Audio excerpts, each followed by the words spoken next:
कल्पना करा, तुम्ही ICU मध्ये श्वासासाठी झुंज देताय आणि समोर उभा असलेला डॉक्टर गुणवत्ता सिद्ध करून नाही तर लिलावात बोली लावून तिथे पोहोचला आहे. ही केवळ भीती नाही, तर हे त्या व्यवस्थेचं विदारक सत्य आहे जिथे परीक्षेचे निकाल विकले जातात. जेव्हा सर्वोच्च वैद्यकीय संस्थांमध्ये अभ्यासापेक्षा पैशाचा जोर चालतो, तेव्हा आपण डॉक्टर नाही तर चालते फिरते मृत्यूचे सापळे तयार करत असतो. होय, चालते फिरते मृत्यूचे सापळे. NTA म्हणते आमची सुरक्षा अभेद्य आहे, पण नीट 2026च्या पेपर लीकने या दाव्याचे लचके तोडले. ज्या यंत्रणेला गळती समजलीच नाही त्यांना विद्यार्थ्यांनी पुरावे द्यावे लागले. परीक्षेच्या काही तास आधी टेलिग्राम आणि व्हॉट्सॲपवर प्रश्नपत्रिका उघडपणे फिरत होत्या. ही सुरक्षा पोकळी नसून अधिकृत व्यवस्थेच्या सावलीत चालवलेला एक समांतर गुन्हेगारी उद्योग आहे. होय, हा खेळ केवळ हॅकर्सचा नाही तर पेपर माफिया आणि भ्रष्ट कोचिंग क्लासेस यांच्या युतीचा आहे. माफिया पेपर पुरवतात आणि या क्लासेसला अचूक गेस पेपर्सचं गोंडस नाव देऊन विकतात. श्रीमंत लोक स्पर्धा टाळण्यासाठी पैशांचा वापर करतात, पण यात सर्वात जास्त कोण भरडलं जातं? तो प्रामाणिक विद्यार्थी ज्याच्याकडे विकत घ्यायला फक्त त्याची स्वप्न आहेत. ही साखळी तोडल्याशिवाय गुणवत्ता कधीच सुरक्षित राहणार नाही, कधीच सुरक्षित राहणार नाही.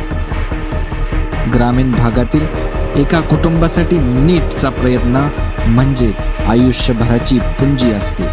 शेती गहाण ठेवून किंवा आईचे दागिने विकून मुलाला परीक्षेला पाठवले जातं. होय, मुलींसाठी तर ही परीक्षा म्हणजे लग्नाच्या बेड्या तोडून उघडण्याचं स्वप्न असतं. जेव्हा परीक्षा रद्द होते तेव्हा केवळ एक वर्ष वाया जात नाही, तर अनेक मुलींच्या करिअरचा कायमचा अस्त होतो.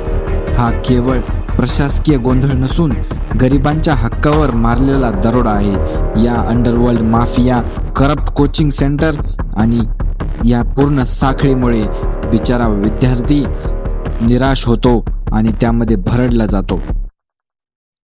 आणि केवळ काहीच हजारांमध्ये हा अतिशय महत्त्वाचा असा मेडिकलचा पेपर विकला जातो आणि प्रामाणिकपणे परीक्षा देणाऱ्या विद्यार्थ्यांसाठी तणावग्रस्त परिस्थिती निर्माण होते. आणि हे सर्व कारणीभूत होत आहे ते म्हणजे इलाइट मेडिकल कोचिंग क्लासेसमुळेच, जे पैसे देऊन हे पेपर विकत घेतात आणि प्रश्न मुलांमध्ये वितरण करतात. श्रीमंतांच्या मुलांमध्ये वितरण करून त्यांना पास करवतात. याचमुळे आज NTA नीट 2026ची पेपर लीक झाल्यामुळे एक्झाम रद्द केली आहे.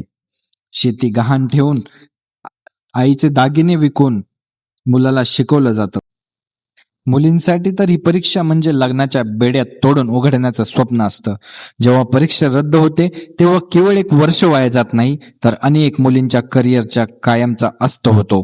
हा केवळ प्रशासकीय गोंधळ नसून गरिबांच्या हक्कावर मारलेला दरोडा आहे. गरिबांच्या हक्कावर मारलेला दरोडा आहे. इतिहास बघा, जेव्हा जेव्हा पेपर लीक होतो तेव्हा पुन्हा घेतलेली परीक्षा मुद्दाम कठीण ठेवली जाते. चूक व्यवस्थेची आणि शिक्षा मात्र प्रामाणिक विद्यार्थ्यांनी भोगायची. हा कुठला तर्क आहे? हा कुठला तर्क? आपण स्क्रीनवर बघतच आहात की जेव्हा जेव्हा एक्झाम्स घेण्यात आल्या, पेपर लीकमुळे अशा बाबतीत घेण्यात आल्या, तेव्हा तेव्हा पुढचा पेपर अधिकाधिक कठीण घेण्यात आला, ज्यामुळे विद्यार्थी त्रासला गेला. आणि ह्याचा पूर्ण परिणाम विद्यार्थ्यांवर नाही तर विद्यार्थ्यांच्या पालकांवर देखील होत आलेला आहे. त्यामुळे नैराश्य, पेपर कॅन्सल झाल्यामुळे होणारं नैराश्य, वाढत असलेला कर्जबाजारीपणा हे केवळ सहन करण्याजोगं वास्तव्य नाहीये. CBI चौकशीला लागणाऱ्या वर्षांमध्ये भ्रष्ट विद्यार्थी डॉक्टर होऊन सिस्टीममध्ये घुसले असतात. म्हणूनच ही चौकशी निवृत्त न्यायाधीशांच्या देखरेखीखाली फास्ट ट्रॅक मोडवर होणं गरजेचं आहे. ही मागणी थेट PMO पर्यंत पोहोचलीच पाहिजे. सुप्रीम कोर्टाने याचा खटला सुनावलाच पाहिजे. NTAचं आता पूर्णपणे विघटन व्हायलाच हवं. आम्हाला पारदर्शक आणि जबाबदार व्यवस्था हवी आहे. विद्यार्थी मित्रांनो, या संघर्षात आपण सर्वजण सोबत आहोत. तुमच्या पुढच्या तयारीसाठी आपण कायम सोबत राहणार आहोत.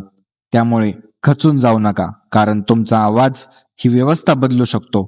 जागे व्हा अन्यथा उद्याच्या ICU मध्ये आपण सर्वच असुरक्षित असू.